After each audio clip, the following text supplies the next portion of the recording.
Muadz bin Jabal radhiyallahu anhu berkata ketika beliau bersama Rasulullah sallallahu alaihi wasallam, fa akhadha Rasulullah sallallahu alaihi wasallam bi yadi wa qala ya Muadz wallahi inni la uhibbuk, wallahi inni la uhibbuk ya Muadz لا تدعن دبر كل صلاة أن تقول اللهم أعني على ذكرك وشكرك وحسن عبادتك. Kata Muadz bin Jabal radhiyallahu anhu, ketika aku bersama Rasul SAW memegang tanganku dan Rasul bersumpah. Rasul tidak perlu bersumpah, tapi coba kira-kira apa perasaan Muadz bin Jabal radhiyallahu anhu sampai Rasul bersumpah, demi Allah wahai Muadz, aku cinta kepadamu. Gimana kira-kira hatinya Muadz ketika mendengar Rasulullah berkata itu? Wallahi inni la uhibbuk. Kapan kita bisa berkesempatan Rasulullah mengucapkan kepada kita, saya mencintai kalian? Allahumma salli ala Sayyidina Muhammad wa ala ali Sayyidina Muhammad.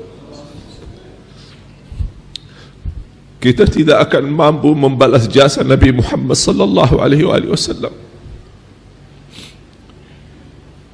Jujur saja jamaah sekalian yang dimuliakan Allah Subhanahu wa taala, salah satu ikhtiar setiap saya berkesempatan ke Solo, wajib bagi saya mampir ke masjid ini.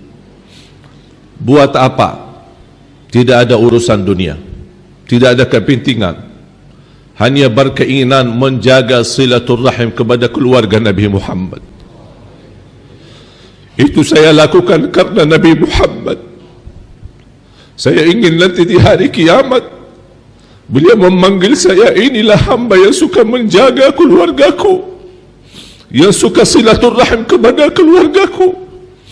Itulah hadiah yang kita mampu memberikan kepada Rasulullah, mencintai keluarga Nabi Muhammad sallallahu alaihi wasallam. Wallahi bakal dicintai oleh Nabi Muhammad sallallahu alaihi wasallam.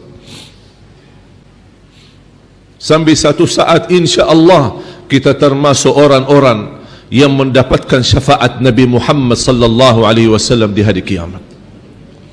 Pertolongan yang kita tunggu-tunggu.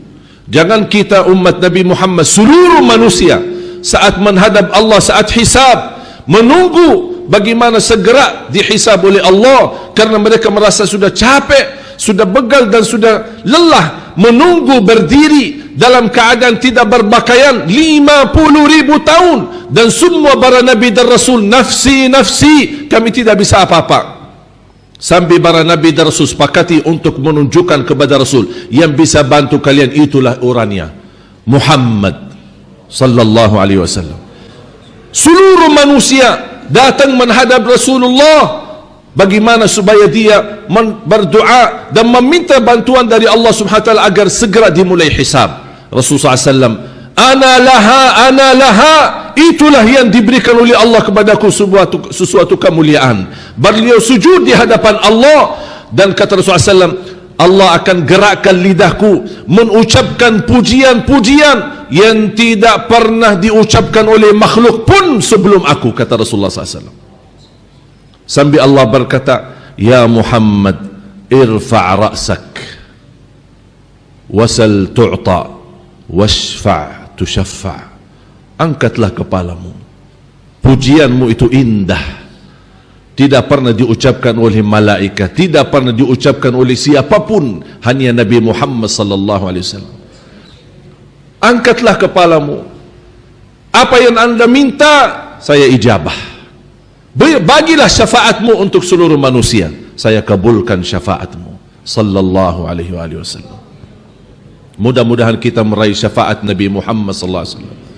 Sesuatu anugerah kita di negeri kita Indonesia, masih tersisa cukup banyak keluarga Nabi Muhammad sallallahu alaihi wasallam. Dekatilah mereka, cintailah mereka. Salah satu amalan kebaikan inni atawassalu ila Allah bimahabbati wattaqarrubi ila Allah bimahabbati ahli baiti Rasulullah sallallahu alaihi wasallam. Saya mendekatkan diriku kepada Allah melalui percintaanku kepada keluarga Nabi Muhammad sallallahu alaihi wasallam. Saya tidak tahu kira-kira mana amalan yang bisa membawa saya selamat nanti di akhirat. Dan saya yakin mendekati keluarga Rasul dan mendapatkan doa dari mereka, insya Allah kita bisa nanti di hari kiamat bersama Nabi Muhammad sallallahu alaihi wasallam. Ma'asyiral muslimin yang dimuliakan Allah subhanahu wa ta'ala, khususnya di hari Jumat, jangan sia-siakan kesempatan. Sebenarnya mulai habis maghrib hari Kamis sampai azan maghrib hari Jumat, sepanjang waktu itu isi dengan sebanyak-banyaknya bersalawat. Jangan henti-hentinya. Gerakkan lidahmu setiap waktu, setiap saat, dimanapun kita berada, terus menerus. Cukup kalau saya mengucapkan manfaat daripada salawat, butuh berkali-kali khutbah belum tentu bisa selesai. Tapi saya singkatkan saja apa yang dibersabdakan oleh Rasulullah SAW. Idzan taf'al tukfa hammuk wa yuqda dainuk wa yughfaru dhanbuk. Kalau kamu melakukan itu, bersalawat kepadaku sebanyak-banyaknya di hari Jumat, akan Allah angkat segala kesusahanmu, akan Allah lunasi hutangmu, dan Allah ampuni dosa-dosamu. Luar biasa. Man shalla alayya wahidah sallallahu alaihi biha 10. Barang siapa yang salat kepadaku satu kali dapat 10 kali rahmat. Bayangkan hanya satu kali dapat 10 kali rahmat. Di saat kita ini di Indonesia yang kita bersama-sama menghadapi tantangan dan ujian, berbagai macam fitnah, kita sangat membutuhkan rahmat Allah. Dan salah satu jaminan kita mendapatkan rahmat Allah, jagalah salawat kepada Nabi Muhammad sallallahu alaihi wasallam. Apalagi ini baru sekali dapat 10 rahmat. Gimana kalau 100 kali? Gimana kalau 1000 kali? Gimana kalau bisa lebih daripada? Berapa banyak rahmat kita meraih dari Allah subhanahu wa ta'ala.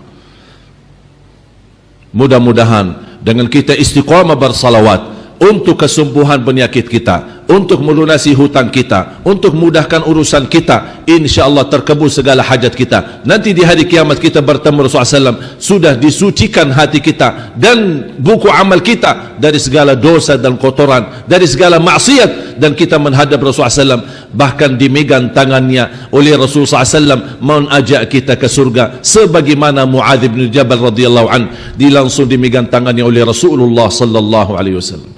Cukup kita bertemu dan dibagikan minum dari air Kautsar. Barang siapa yang sekali minum dari tangan Nabi Muhammad tidak akan haus selama-lamanya.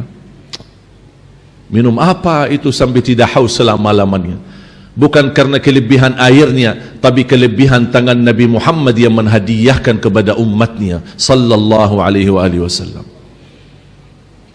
Mudah-mudahan kita termasuk orang yang mencintai Nabi Muhammad, yang mengamalkan ajaran Nabi Muhammad, yang menghidupkan sehari-hari Nabi Muhammad, dimanapun kita berada selalu membawa ajaran Nabi Muhammad, dan kita menunjukkan akhlak Nabi Muhammad sallallahu alaihi wasallam. Sebagaimana kata Siti Aisyah radhiyallahu anha, kana khuluquhul Quran, kana sallallahu alaihi wasallam akhlaqni akhlaqul Quran.